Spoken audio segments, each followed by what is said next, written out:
नमस्कार प्यारे विद्यार्थियों। आज हम पढ़ेंगे विसर्ग संधि। विसर्ग संधि में विसर्ग के साथ स्वर हो सकता है। व्यंजन के मेल से जो विकार या परिवर्तन उत्पन्न होता है उसे विसर्ग संधि कहते हैं। विसर्ग संधि की अनिवार्य पहचान यह है कि इसका जुड़ने वाला पहला जो वर्ण है या पहला जो पद है वो क्या होना चाहिए, विसर्ग युक्त होना चाहिए। जैसे कि विसर्ग, और दूसरा जो पद है उसमें क्या हो सकता है, स्वर हो सकता है या फिर व्यंजन हो सकता है। जैसे दुहे जोड़ आत्मा, ये क्या हो गया, ये विसर्ग हो गया, ये स्वर हो गया, तो ये जुड़ के क्या हो जाएगा, दुरात्मा। ऐसे ही निह जोड़ पाप, अब ये क्या हो गया, ये हो गया व्यंजन, और इस तरफ क्या है, ये है विसर्ग। तो विकार स्वरूप हमें क्या प्राप्त हुआ, निस पाप।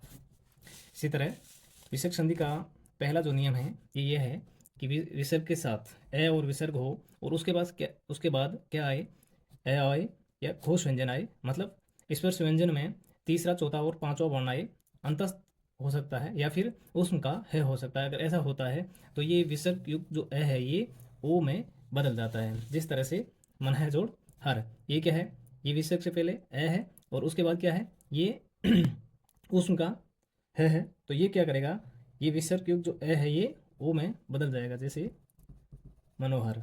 इसी तरह ये अंतस्थ है, इससे पहले क्या है, ओ है, तो जब अपन इसका संधि विच्छेद करेंगे तो ये क्या हो जाएगा, मन है जोड़ योग।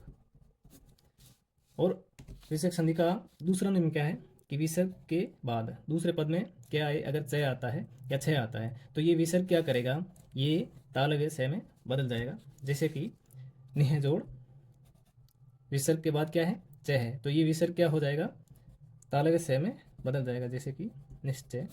इसी प्रकार छह से पहले क्या है, तालव्य हलन युक्त छ है, तो ये क्या करेगा, ये विसर्ग में चला जाएगा, निह जोड़ जोड़ छल हो गया। विसर्ग संधि का तीसरा नियम, तीसरे नियम में क्या है कि प्रथम पद में अगर विसर्ग आता है और उसके बाद ट आए, ठ आए या फिर मूर्धन्य से आए, तो ये जो विसर्ग है ये क्या करेगा, ये मूर्धन्य से में बदल जाएगा। जिस प्रकार से यहाँ विसर्ग के बाद क्या है, ट है, तो ये विसर्ग क्या करेगा, ये मूर्धन्य से में बदल जाएगा, धनुष टंकार। इसी प्रकार से ये क्या करेगा, मूर्धन्य से है तो ये क्या करेगा, ये चला जाएगा। जब हम इसका संधि विच्छेद करेंगे तो ये हो जाएगा चतुर्थ जोड़ षष्ठी। विसर्ग संधि का चौथा नियम है कि अगर विसर्ग के बाद तय आए या थ आए तो ये विसर्ग क्या करेगा, ये दंत्य स में बदल जाएगा। जैसे कि विसर्ग है उसके बाद क्या है, दूसरे पद में क्या है, तय है, तो ये विसर्ग किस में बदल जाएगा, ये दंत्य स में बदल जाएगा, जैसे कि नमस्ते। इसी प्रकार से तय से पहले क्या है, हलंत युक्त से है, ये क्या करेगा, ये चला जाएगा विसर्ग में, निह जोड़ तेज। इसी प्रकार से पांचवा नियम है कि अगर विसर्ग के बाद अगर तालव्य से आता है तो ये विसर्ग क्या करे, ये हलंत युक्त तालव्य से में बदल जाएगा। जैसे कि यहाँ विसर्ग है और उसके बाद क्या है, तालव्य से है, तो ये विसर्ग किस में चला जाएगा, ये हलंत युक्त तालव्य से में बदल जाएगा, दुहे जोड़ दुशासन हो गया। इसी प्रकार से ये जो से है ये क्या होगा, ये विसर्ग में चला जाएगा जब अपन इसको संधि विच्छेद करेंगे, और ये क्या हो गया, निह जोड़ श्वास हो गया। इसी प्रकार से छठा नियम है कि अगर विसर्ग के बाद दंत्य से आए तो ये विसर्ग युक्त जो ये विसर्ग है ये क्या करेगा, ये दंत्य हलंत युक्त से में बदल जाएगा, जैसे दुहे जोड़ सास, तो ये क्या करेगा, ये हलंत युक्त से में बदल जाएगा, जिस प्रकार से दुहे सास। इसी प्रकार ये जो से है ये किस में चला जाएगा, ये चला जाएगा विसर्ग में, निह जोड़ संतान। इसी प्रकार सातों नियम है कि अगर ई और ऊ हो, ई और ऊ की मात्रा हो और उसके बाद क्या हो, अगर विसर्ग हो, ई और ऊ के बाद विसर्ग हो और दूसरे पद में क्या हो, क हो, ख हो या प या फ हो, तो ये जो विसर्ग है ये किस में चला जाएगा, ये मूर्धन्य से में चला जाएगा। जिस प्रकार से अभी जोड़ कार है तो ये क्या होगा, ये जो विसर्ग है ये मूर्धन्य से में बदल जाएगा, आविष्कार हो गया।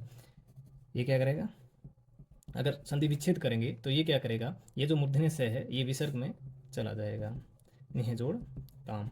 इसी प्रकार आटोनिम क्या कहता है कि ई और ऊ हो और उसके बाद विसर्ग हो और दूसरे पद में विसर्ग के आगे कौन सी मात्रा हो, या तो छोटी ई या छोटा ऊ हो और उसके बाद विसर्ग हो और उसके बाद हलंत युक्त रह हो, तो ये जो विसर्ग है इसका क्या हो जाएगा, लोप हो जाएगा, और ये जो छोटी मात्राएं हैं ये बड़ी हो जाएगी।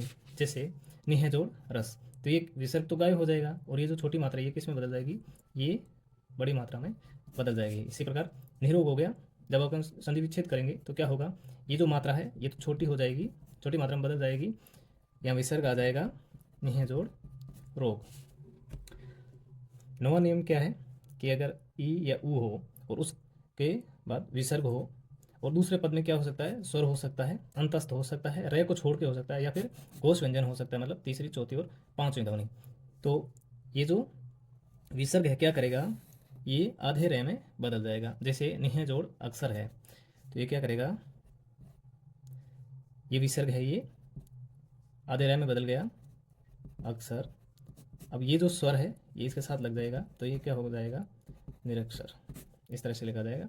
निर्जन में ये जो हलंत युक्त र है ये किस में चला जाएगा, ये विसर्ग में चला जाएगा, निह जोड़ जन का। दसवां नियम है कि अ या आ के बाद अगर विसर्ग हो और दूसरे पद में क ख हो या प फ हो, तो ये जो विसर्ग है ये नहीं हटेगा, ये बना रहेगा। जैसे प्रातः जोड़ काल, इसको कैसे लिख सकते हैं, प्रातः काल।